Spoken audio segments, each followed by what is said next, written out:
Hello, everyone. Thank you so much for joining us today. Welcome to the Massey Music Salon. This is our final music salon of the year, and I'm very excited to be here with Bea Labakova.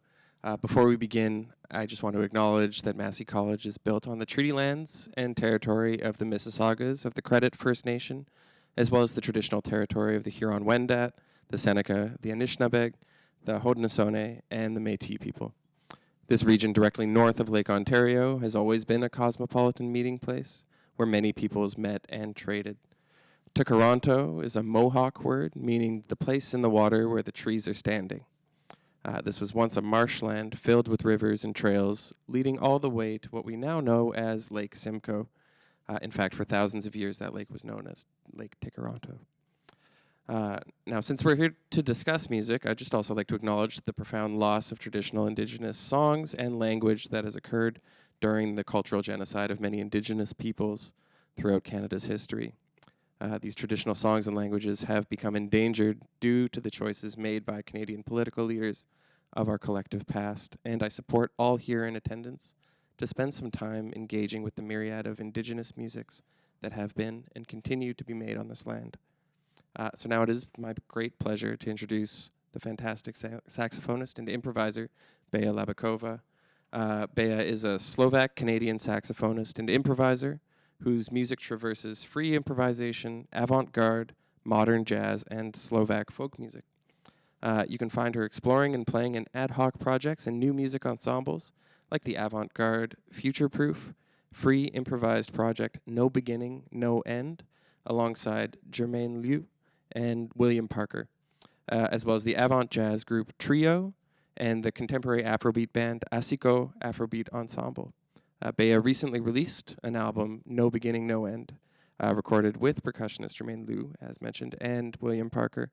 She's also the co-founder, visual artist, and one half of the driving force behind the Women from Space Festival, which is a big part of the reason why we've invited Bea to be here today. My name, in case you don't know who I am, is Sam Little. I'm a junior fellow here at Massey College, completing a DMA in jazz performance, in addition to my research on interaction and attention in jazz improvisation. I'm also a bassist here in Toronto. So welcome, Bea. Thank you so much for joining us. We're really lucky to have you. Thank you for inviting me. Thank you for being here. Just quickly, I know we have a lot of different things to talk about and to listen to, and I noticed that there's this array of fun bowls on this table here, so we'll talk a little bit more about what those are doing here in just a minute. But I wanted to know just a little bit before we got into any music stuff, like, can you talk a little bit about yourself? Can you tell me a little bit how you found your way into the improvised music community, and what was your pathway into experimental music?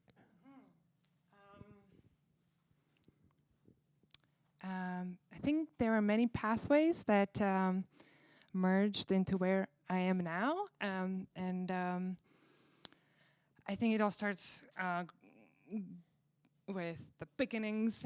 Growing up in Slovakia, I studied classical music, but the way I am, I always kind of carved my own way. And I was a bit of a hyperactive child and very interested and curious. And then that kind of spirit of adventure brought me to being very interested in jazz music. But there was not really jazz teachers in Slovakia, but I found that one, a jazz teacher who can teach me, and that also listening to old jazz records. I found saxophone, and I was very drawn to it, and I realized that I've been improvising all of my life, and it's only later when I realized that it's a thing you can do, and there's a genre that allows you to improvise and connect with people through music. So the way I was driven to study music, I came to Canada and to study jazz, and that's where I realized jazz can be many things. jazz can lead you to many different places, and slowly found my way through meeting people and and encountering free improvisation and experimentation in school and outside of school, all kind of led into me just being fully drawn to this adventurous, curious-minded, exploratory state of being that I've always had, and I found it in the music as well. So many different paths through school, through I think my way of being since beginning, and then after graduating from jazz school, which actually had also a very strong experimental music scene as well. So that's where I really first discovered that you can improvise freely, and that's okay. And it's a whole world that exists. So, and that led me to finding people who think in the same, or like who play in the same way and think a certain way after school as well. I don't know. Is that okay? is Yeah, that no, cool? that's great. And which school did you attend I went here? to several. I went to York University, so they have a very wide range of streams that you can take up, and me being curious, I wanted to take them all. So somehow that allowed me to be the way I want to be in this music. So through Casey's so-called program of experimental free improvisation, they also went to Humber for like jazzy jazz. Jazzy jazz. And I think that's the university aspect of my path. But a lot of learning happens while playing. I think. Well, since you mentioned William Parker, he talks about letting music teach you. So as you play, you discover things and you play things, and sometimes you realize maybe next time you won't play those things. So the music itself, as you let it flow through you, is your teacher. So that's a bit of like a philosophical approach to. That's beautiful. I really love that expression. Speaking of learning, we'd love to learn a little bit more about you, and I actually can't think of a better way to learn more about you than to hear you play a few things for us. Would that be okay? Would that be okay? I don't know. Yes. Okay. Everyone is good. Okay. Let's do it.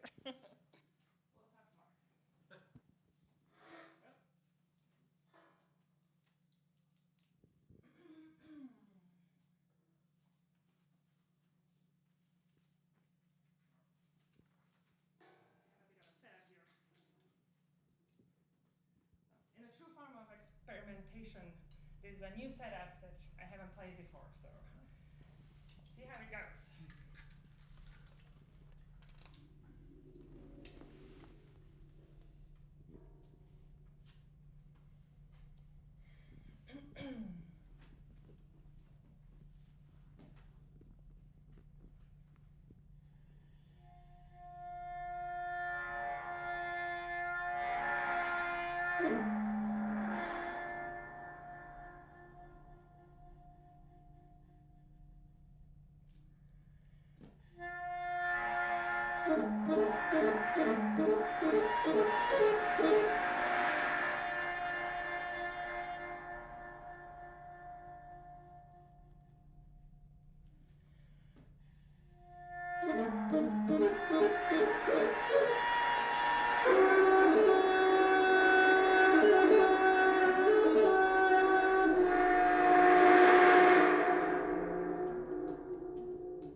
Thank you. Thank you so much. That was fantastic. First time playing this. Yeah, in this constellation, I thought, let's be experimental. No. I have explored this setup before, and I have played this in other contexts. But last night I was thinking what to do for today, and somehow this occurred. So, every maybe next week if I came, I would come with totally different setup. I don't know. It's different every time, which is the beauty of experimental music. You never know what you're gonna hear. It's something that I really appreciate. That the sense of adventure of the music, but also the audience experience, which we don't call it experimental for nothing. So sometimes it's like the most amazing performances, and sometimes it's experiments that we're trying things out. So that's okay too. Anyways, you never know what you get, and I like that. And I think people are hungry for those experiences because there is nothing more human than watching people making decisions on stage in real time with each other and with the audience. So I think in this time and age, that's so appealing to many, which I might talk more about once you ask me about the festival. I'm foreshadowing here, but anyways, I guess that's a stream of thought. No, I think that's fantastic, and you hit on a bunch of interesting points there about, and yeah, maybe we'll save the questions of the public performance side of things for topics at the festival. But I am curious a little bit more. You have this background in jazzy jazz, as you call it, and I have this background in jazzy jazz as well, and so, and for me, I've found when I was studying, just whatever, jazz, it was this process of adding layers of knowledge and adding layers of knowledge. And I think oftentimes for me, what ended up coming alongside that was baggage of all of that knowledge, because you have this rich tradition of jazz music. But then once I started getting more acquainted with freer creative musics, experimental musics, I found that I was peeling back those layers of baggage. And I wonder if that resonates with you, or if you can relate to that in some way from your experience. I feel like for me, I love jazzy jazz. I love classical music. I love old musics. For me, I think I like to think of this creative music as being free to rather than free from. There's a lot of ways to go about it, but sometimes people are like, you just don't want to be restricted by all the harmonic motion or the rhythm motion, or you don't want to be restricted by this, by that, so you try to break away from it. I think for me, it's the feeling of you're free to rather than free from, to follow your impulses, follow your ideas, follow the inspiration, and that could be also idiomatic in certain circumstances. And I think it's just a very multi-layered way of being. And the beauty of this music is that you can come from all kinds of backgrounds. I think it's inherently inclusive music that allows you to be the way you want to be, and if you come from jazz background, you can enter it with your jazz background. You can enter it with a very non traditionally schooled background in I don't know, like electronic music or noise music, or it could be anything. That's the beauty of it, that it collects all the people who have a certain mindset of curiosity, of exploration, of going for it. I'm not sure whether that's super tied to what you asked. Yeah, like to talk. Yeah. This might be a good moment actually to pivot to the festival. Sure. So I think that what you just said about this music being an inclusive music and welcoming of people from a range of different backgrounds and different styles is, correct me if I'm wrong, but I feel like that's exactly what you've achieved with Women from Space. So for the uninitiated, you host you're the co-creator of Women from Space Festival, which has been around for 7 years. 7 years, okay. So since 2018 was the first? Yes, we started planning 2018, but it did happen 2019. So this is a year 7 for us. Yeah. Year 7, okay, got it, okay. So 2019 was first edition. And what was the impetus for starting this festival? The festival, it was actually Kayla's idea. Kayla Milmine, who co-founded the festival with me, came up with the idea to gather the community around International Women's Day and create this, back then it was a little festival. And I jumped on board enthusiastically, and we together made the first edition that was, in the basement of this venue we call Venona, with capacity of maybe 20, 30 people. It was wonderful, and it was 4-day festival. And the way I think our community got excited and gathered together gave us encouragement to keep going, and that we tapped into something that people are very enthusiastic about. So since then, we grew little by little, and we have now year 7. Or maybe I can backtrack. Second year, we grew a little bit. Then the COVID, we all know what happened. But we are one of the only few festivals that kept going, and we created this whole hologram device that we were making and sending to people. So I think a lot of people fell in love with the festival then, because it was a lot of people outside of our community also fell in love with the festival. Then, because it was such a hard time, and then there was this special magical thing that came to you, and we presented music through this hologram, and then we had 3 other years that we slowly grew into what we are now, which is still a very DIY event. It's like a very community-run event. I think we strike the right balance of getting enough funding to make it possible. But the whole thing is energized and gathered and possible because so many people are so invested in this music and the elevation of this music, and I guess the cause of celebration of women and women's innovation as well, that we all together create this magical 3 days that we ran the festival over.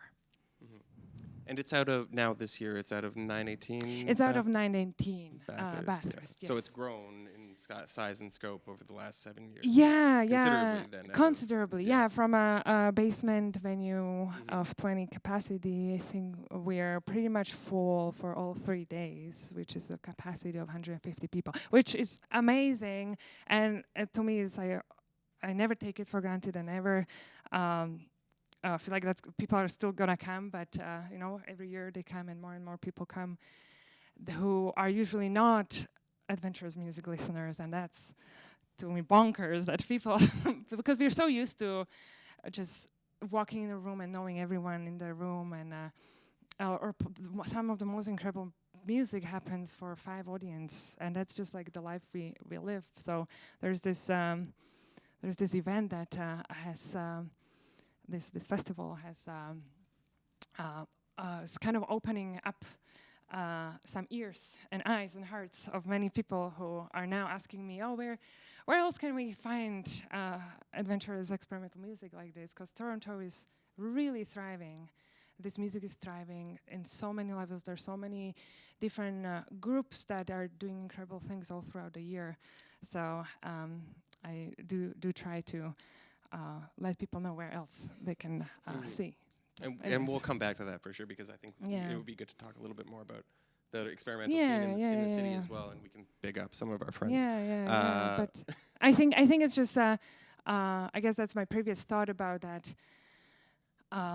We are just so eager to have human connections and seeing something real happen on stage, or I think there's such a pull towards just organic human feeling and experiences. So I think this is a medium that elevates so many ways of being, and keeping you kind of on the edge of the seat. And sometimes, the show may be like, oh my gosh, what was that? But the next one is like, this was the best thing ever. And so it's like, but it's a bit of a spirit of adventure that you're open to it. Yeah. Anyways, maybe we can talk more. And just particularly with improvised musical situations where it might be the case that it's always sort of on the verge of completely collapsing, but nevertheless, it can still succeed.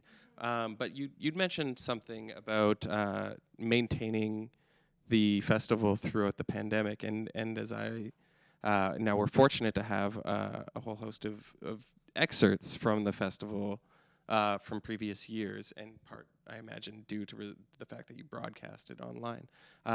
Would it be okay if I think this would be a great time to show you all a little bit some of the previous examples of the festival.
She premiered this piece, and it's specially made electronics that are connected to her piano, and that's how she can augment all the electronic sounds.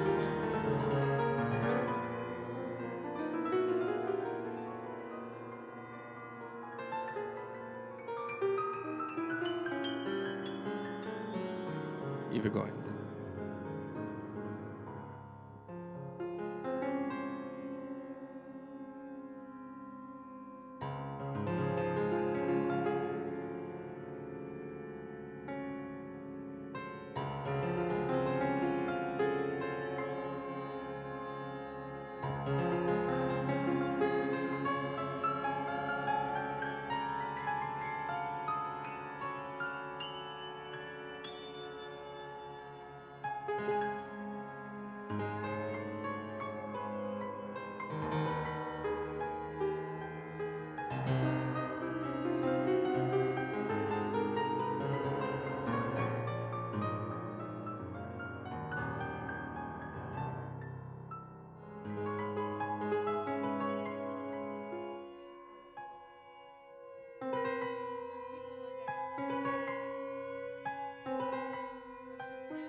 Mike Smith is live processing her sound.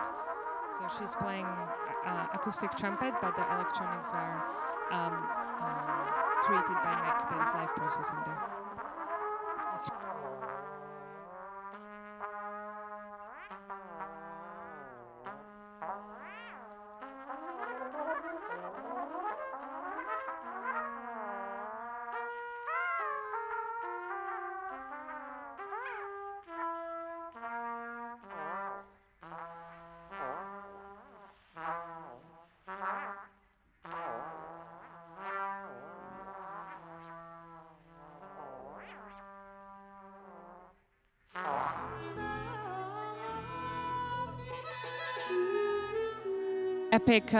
epic house band called Women from Space Big Bang, and it's a meeting place of many artists that are making amazing things happen over the year in Toronto.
That's Matana Roberts from New York, Jermaine Liu and Nicole Rampesol, who are Canadian players. Maybe we can chat later about that.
Recently passed away, Patricia Brennan. No, she didn't. I thought I heard this. Okay, maybe, well, I don't want to misplace. So either way, Patricia Brennan on Vibes.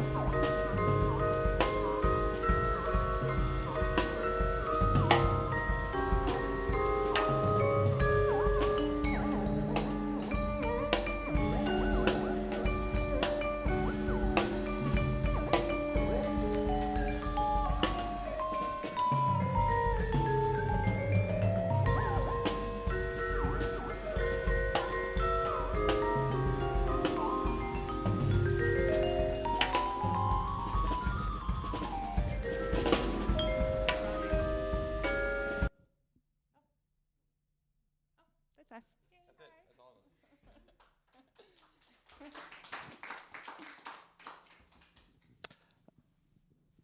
Few excerpts. Nice. Yeah, a few excerpts from past years' festivals. Not all years. Not all. Certainly. Not all. Yeah. Some Yeah, editions. just a small, cross section. So one thing that sort of stands out for me is that you had improvising musicians from all over, largely North America. Is that right? Some from Europe as well. Some from Europe as well. Okay, so one thing that I wanted to point out is, and that I've come to realize since becoming a little bit more acquainted with this community, is that Toronto has a fantastic improvising community, but that the improvising community around the world is kind of like, this is really a world community where improvising musicians will often travel solo to a new part of the world and just meet people who are there and set up shows. It happens here all the time that we have people coming from Berlin or from the United States, Chicago, New York, wherever it might be. But it's the same is true. While I was in France, there was tons of shows. Tom Rainey was in town, just playing with a bunch of French musicians. It happens in Berlin as well. How have you? I guess I'm curious. Okay, I've said a bunch of preambles, so now I'm going to ask a question about where and how you see this festival fitting into the broader improvising music community. Do you see yourself as a connection maker? Yeah. Yes. That's what we like to do. We like to connect people and make build relationships, build community. We do like to create space for new projects, encourage people to try things that they haven't tried before. One of my favorite things to do is kind of think of people who I think might play really well together and see if they are up for it. And then we have many first collaborations happen at the festival. One of the clips shown Matana Roberts, who's an amazing artist, worldwide known, and they were happy to improvise with our local superstars, also maybe worldwide known. They should be worldwide known. So this music, again, the nature of the music allows for this kind of connections and meetings. So we call it matchmaking, where we like, you and you together will be great. And so sometimes it's works really well, and we're especially happy when we see the artists connecting, and then I overhear them already planning the next project, next show, or applying for funding, or just feeling so connected they want to collaborate more. So I feel like that's I'm very happy when that happens. What else? Do you have any planned collaborations or like for this year? Do we? Oh yeah, we have a whole. Yeah, every year we try to. We have a whole night of collaborations. Wait. Well, maybe I start talking about the one that I know for sure. Another thing we like to do is connect music and movement. Again, this music is so inviting across disciplines. So there could be a multidisciplinary approach to improvisation and performance. So one of my favorite things is to connect dance artists and musicians. So we will have, this year we will have 2 duets for artists meeting for the first time at the Women from Space stage. And there'll be 2 duets, music and movement performance. So that's one planned collaboration. Then I know Azumi and Yuka. I think they may have played once before, but it's still very new collaboration that they also invited in lighting artists. So they all improvise. So again, we have music, movement, and light installation. I think it's gonna be pretty out of this world what the 3 of them are gonna do. So yeah, we do have each year. That's for this year. This these few sets. Right. I think before we started the talk, you called it musical matchmaking. Yeah. Yeah. I think that's great. And we noticed a very large ensemble on stage. That's the Big Bang. It's a Big Bang. Okay. With an exclamation mark. Can you talk a little bit more about that group? And has it always been a part of the festival, or how did it sort of come about? It always has been part of the festival here, and it came to life 3 years ago. That's when we started this Big Bang. We finally, for our 5th anniversary, we put together this large ensemble, kind of made out of artists who work really hard over the course of the year to make the Toronto creative music scene thrive. So it's meant as a gathering place, a celebration place, to have this Big Bang unleash its musical sounds. And it was received so well that we just had to bring it back. And then last year we had an idea to do Big Bang plays Björk. So we commissioned 6 Canadian composers to arrange Björk songs, especially for us, and that was also met with big enthusiastic yay. So we brought it back this year. Anyways, you get the idea. It's a gathering place for amazing artists, and it's. And is it all Toronto improvising? Yes, everyone who was somehow connected to the festival in past, or mostly that, but also works in the creative music scene. Yeah. And so this year it's 20 This year's musicians? 20 people and 6 Canadian composers. Yeah. 20 people on stage, 6 Canadian composers. We saw harp on stage. We saw timpanis. Yes, that was yes. We had timpani, we had harp, which came out of an arrangement, and the arranger asked if she can have timpani. I was like, I'll get your timpani. I'll hand deliver your timpani there. I'm so glad I did, because it was epic with the timpanis. Each year is a little different. We won't have timpani, unfortunately. This year it's you're also featuring another. Nina Simone. We're playing the extraordinary music of Nina Simone. So each year is a little different, but we try to keep it as this kind of ever expanding community of the big bangers, and maybe one day we'll get everyone. It's like a 50-piece band. Maybe for the 10-year anniversary. Maybe. I have many ideas for the 10 years. If we make it, I don't know. Well, so maybe this is a great time to talk a little bit about some of the exciting artists that you have coming up in the festival this year. So for those, maybe we haven't even announced it yet, but the music festival is happening this weekend, March 7th, 8th, and 9th. So Friday, Saturday, and Sunday at, as we mentioned, 918 Bathurst.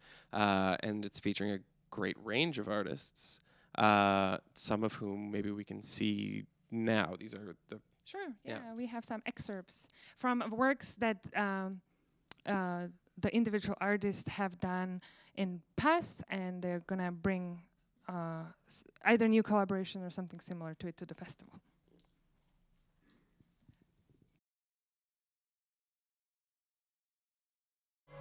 For you to get away, but even in my darkest dreams I would see the light of day. Toronto indie legend. She's one of the person who is going to play with dancers, Erin Pooh. Even in my darkest dreams I would see the light of day.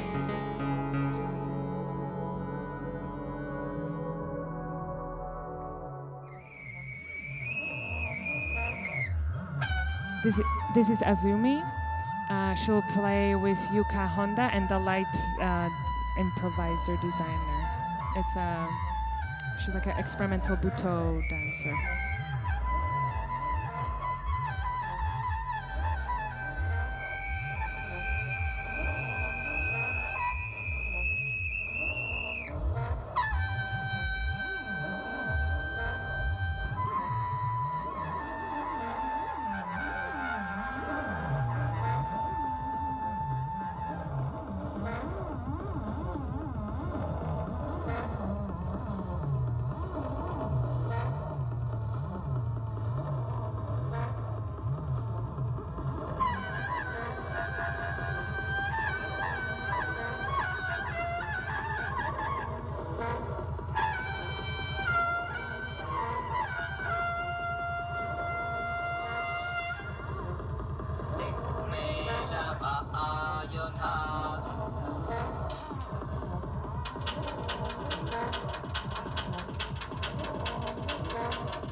Arushi Jain.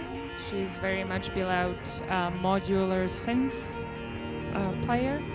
She merges Indian classical music with electronic music made out of wires.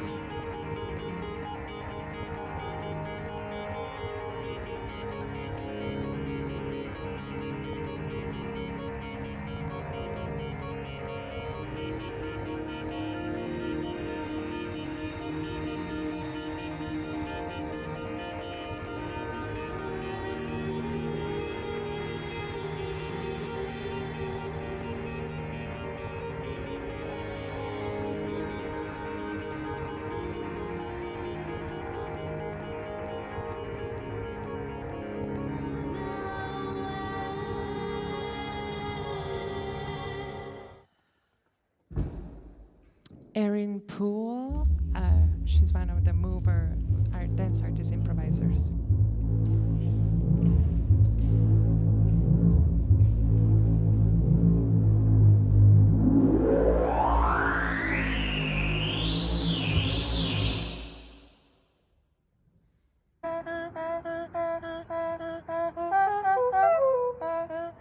Hocketing duo Minja Chen and Linnea Sablowski.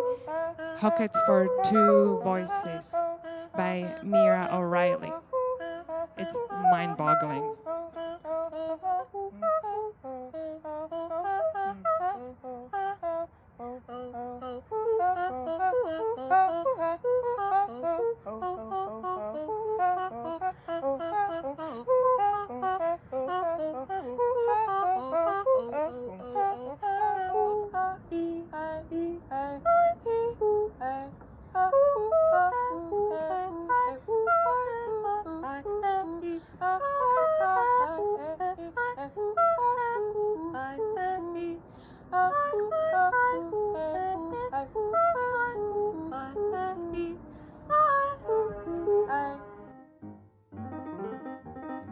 Myra Melford and her Fire and Water trio with Ingrid Laubrock and Leslie Monk. She's like a legendary avant-jazz pianist.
Plastic Babies, Toronto local beloved improvisers, Christine Duncan, Laura Swanky, and Patrick O'Reilly.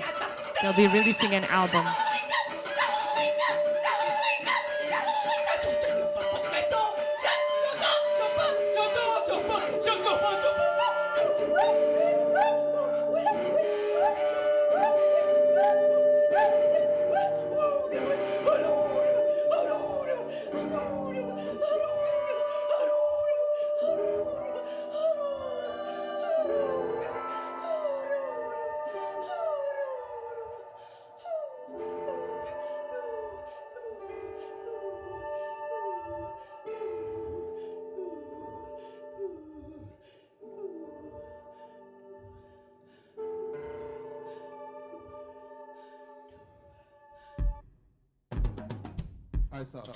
This is Yuka Honda's opera piece excerpt. She'll play with Azumi, that is the Buto dancer that we saw in the beginning.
Yunya Eddie Kwan, violinist, vocalist, performance artist from New York.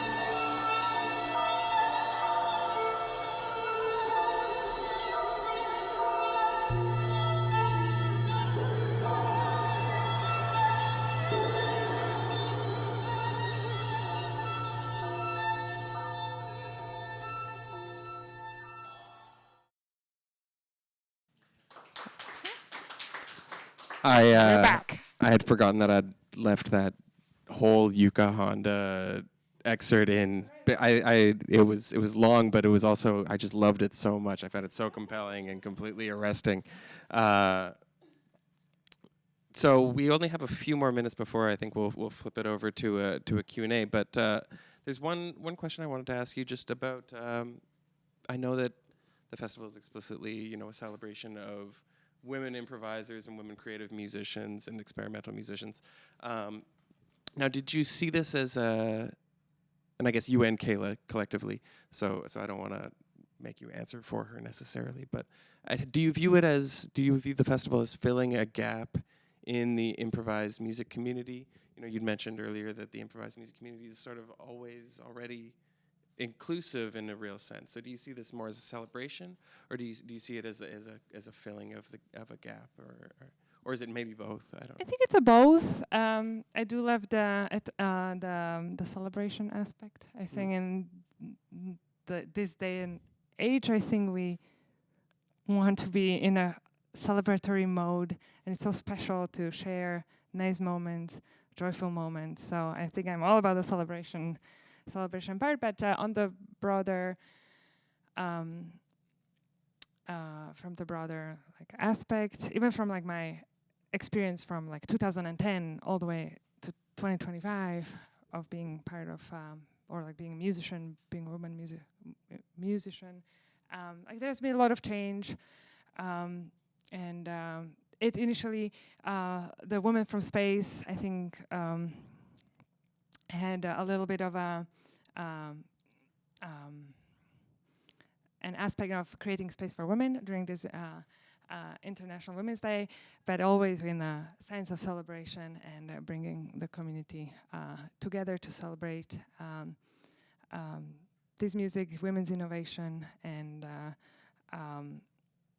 elevate these voices without bringing any other voices down, right? Like, if you elevate something, doesn't mean that you're doing the opposite to other voices. So anyways, so I think that's how I think about it. And I think that resonates. And I think it's really nice to celebrate and be in a good spirits. I couldn't agree more, and it's just such a nice thing to see so many fantastic artists together in one space under one roof. Yeah. And I really do feel like it is a great thing that you've done for the community here in Toronto and for the community, the improvising community abroad. Toronto is sort of in a bit of a renaissance right now for improvised music. Definitely. We have our friend who was here last year, Karen Ing's Tone Festival. I know that they're going through some changes right now, but that was a major influence on me. Yeah. And then the Guelph Jazz Festival is also an important place, and then the Transac is a lovely Music Gallery, Venona. Go to the basements. That's where the grassroots really happens. There's so many DIY events outside. My friend Colin, who came with me, he runs so many events in the very, very unusual places, all places you can think of. There's this energy that is bubbling and bustling, and it's so great to see, and it's a welcoming place for everyone to experience. So there's this excitement, there's energy that is and so many people also, they are players, but they also organize. It's just kind of a do-it-yourself, make your own things happen attitude and spirit, and I think that reflects about this festival. It's just like a whole bunch of people trying to make cool things happen in the city for the sake of this music and the art.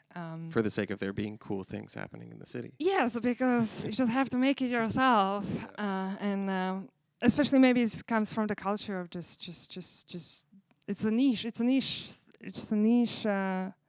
thing we love. It's the last bastion of punk rock. Yeah, exactly. Yeah, exactly. Okay, well, I think this would be a great time to throw to the audience if we have any questions. I think Mary's going to walk around with a microphone to hand out to folks. The microphone is just strictly for the online recording, so you won't be heard through it. But if you don't mind speaking into it. To the extent that art may influence science, I learned here today. I have at least one astrophysicist here. Wow. And I learned that the universe potentially may also improvise. So it's jazz, and the dishes that you have there on the table are quite exciting new dimension or new possibilities of resonances that we didn't think about them within the equations, within the singularities that the equations may entail. And I will shut up and maybe let my friend the astrophysicist, if you want, to to share some experiences. Yeah, I'm loving this. Power. Yes, improvised universe. I have to raise to correct any misapprehension about being in any way an astrophysicist. I work for astrophysicists, but it's in no sense my métier, so don't draw any inferences from that. But thank you very much for the discussion and the music. You're welcome. Any other questions from the audience? So yes, we've recently learned that the universe does in fact improvise. Yes, And we us all as do. beings in the universe also improvise. So maybe that's how it works. I think there's a question. Improvisation. Yeah, is we got life. a question up here. Maybe. What is it gonna be? It's a big one. Oh no. I'm fascinated by the role of the counterculture in general and the evolution of the avant-garde.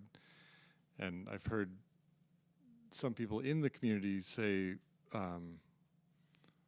that, not that it's all been done before, but I mean, many rule books got ripped up a long time ago. And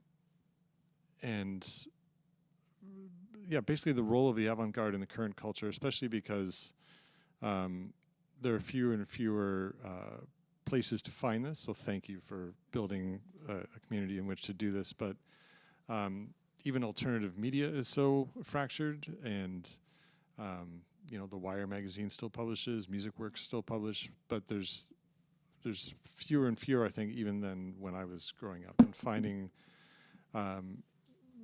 out about things. So looking at your lineup is so educational.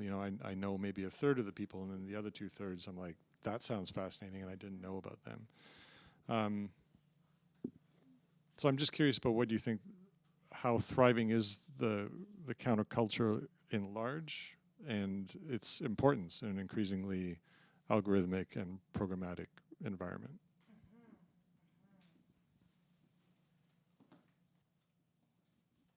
I think it's thriving. Well, I'm so in the middle of it, so I see it everywhere, and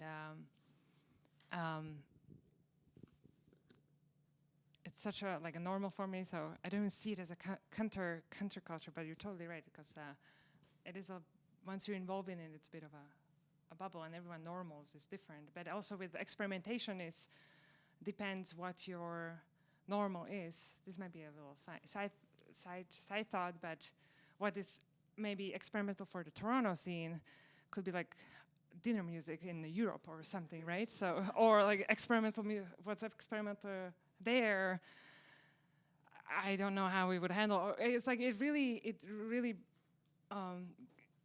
creates its own living organisms culture all across the world. Depends again, like who is it? 'Cause so people heavy. And I think it's slowly seeking, not even slowly, I strongly believe that this kind of grassroots culture or counterculture or grassroots culture is making its ways all the way to your top 40. And I know this because I know several people who play, for example, just from Toronto, they do play in this experimental 5-people basement shows, but they also are hired in a large music companies to find the new sounds, and they're working for people that they can't even disclose who they're working with because they signed an NDA, but they're tasked to find these new experimental sounds that these top 40 people, pop artists, are now adding to their musics too. So it's there, it's small, it's there, it's hidden. If you know, you kind of are in the circles, but also it goes all the way up to top 40, where it's in your everyday radio. The new cool sounds are found and made by the people from the grassroots. So I think that's the importance of this music. I think it just proves that it goes all the way up to the not the counterculture, but the culture. I don't know. So I feel like it thrives but there's, as you said, there's not. We all struggle, and the venues are closing down, and the magazines are not getting funding, and everyone is self-releasing albums. So there's not big labels, or like there's very few labels. So again, it comes down to the DIY. You're still doing it, but to bring it out to a higher, larger visibility, I think, is maybe restricted by the limiting budgets that we all struggling, or fundings for these larger organizations that could bring this music to larger audiences. Ish. Okay. Support the arts. Kind of, yeah. It's there, it's struggling, it's at the same time it's thriving and surviving. I don't know. I think you say something interesting there about, well, you said many interesting things, but about the mainstream being curious and sort of siphoning off some of the creativity of this scene. And I think that's true even just in more, you said something interesting about just like there being people who are sort of tasked with like finding the next cool sound or whatever. But even just some friends of ours who play on mainstream music, like Karen Ng plays with the Weather Station, and there's lots of people who work out of the Transac who end up finding themselves on very mainstream records. We do have another question from the audience. Yes, thank you so much. Totally fascinating. Community that I know way too little about. I was fascinated by your comment about the top 40 sort of siphoning off the innovation, this bubbling up of new initiatives. Have you ever applied for arts funding through these Ontario Arts Canada Council, I don't know, Trillium Foundation? If this is this sounds, I mean, you do so well. I checked your festival passes are sold out, and you obviously create an entirely new community, and it's also viable to be sort of industry discovery. It sounds to me like it should be funded even more than it has been. It is funded. It is. We are very fortunate to be receiving the Ontario, Canada, and Toronto Arts Council. So thank you, guys. But we don't take it for granted. We are at the maximum for the size of our organization. I think we're maxed out, and every year we don't know if it's going to happen. There's many organizations that are not receiving or not renewing their grants have not been renewed. Yeah. So we are all across the arts feeling the results of some higher up decisions.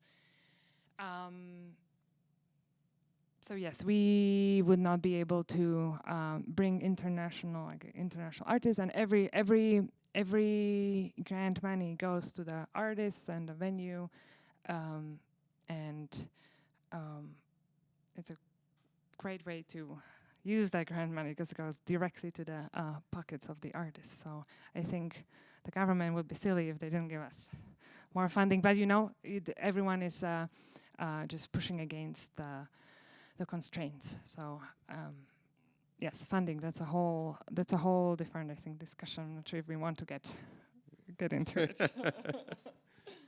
We'll have a whole other conference about that. Yeah, about grants. Yeah. So, but yes, there's funding from the three main government bodies. But there's some. Thank you. Yes, they do acknowledge that it's important. So it's good. Just looking to the audience, does anyone have any more questions? Just one final question. Can you talk about the connection between women and space? Oh. Excluding my ideas about it, I'm curious to hear what your notion of that. You mean space, the space music? Space of music. Generally, and future space. I like that. we love space here. Well, the name is inspired by Sun Ra's Space is the Place. If anyone knows, it's a very important piece by Sun Ra, and it represents. You get it. Like the space music, the music of now, the music of the future, the music from out of space that belongs and doesn't belong, and we are all kind of. I just imagine we're all floating in this vacuum of space, and I feel very self-conscious talking about space since we have a astrophysicist here, so I'll keep it to the metaphors, okay? Space is the place, and we love space music. Okay, well, I think this is a great place to leave it off. I want to thank you so much for coming. I guess did I hear that right? The Women's from Space is now sold out. I haven't checked my phone since like 3 hours, which doesn't happen in this time because we have a huge setup and rehearsal tomorrow, and then the festival starts Friday. So this morning the Friday one was pretty sold out, and there are few on Saturday and Sunday. So I think we'll be pretty packed. So if you want to party with us, now is the time to get. Space is the place. So Space is the place. And that place is 918 Bathurst. Maybe one aspect that big aspect of the festival is the visual imagery, and we have all this fun. Well, maybe that's you know what. There's a lot of fun aspects. I wanted to talk about the visuals, but we have 1 minute and 30 seconds. Anyways, we have a lot of like these shirts are screen printed, and every year we have a different shirt, and we have Jermaine, who is part of our community. She makes handmade earrings, and each year, like people are collecting magnets, and it's the whole visual aspect also is very appealing to people. I think I forgot to mention that, but it's kind of a fun part of the festival. The visual, maybe that connects to the space.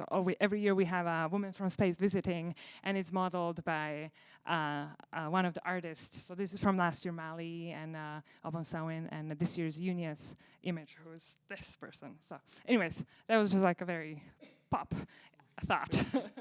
42 seconds. I think we're doing great. Okay. Thank you so much for joining us. It's been a real pleasure. Let's give a hand for Bea. All of you out in internet land, you can give your own private hand as well. Thank you. And just one little note of housekeeping, which is, as I mentioned, this is the final music salon of the semester. But we'll be popping up a little card here on this TV with our email address if you want to keep in touch with us and follow what we're up to next year. Please do jot down that email address and send it to us. Or join our mailing list, yes, exactly, by sending an email there. Okay, now we're over time. So with that, I bid you all adieu. Thank you so much for joining us. My name is Sam Little. This is Bea Labakova. If you want to learn more about the Women from Space Festival, check out their website. And yeah, we'll see you all next year.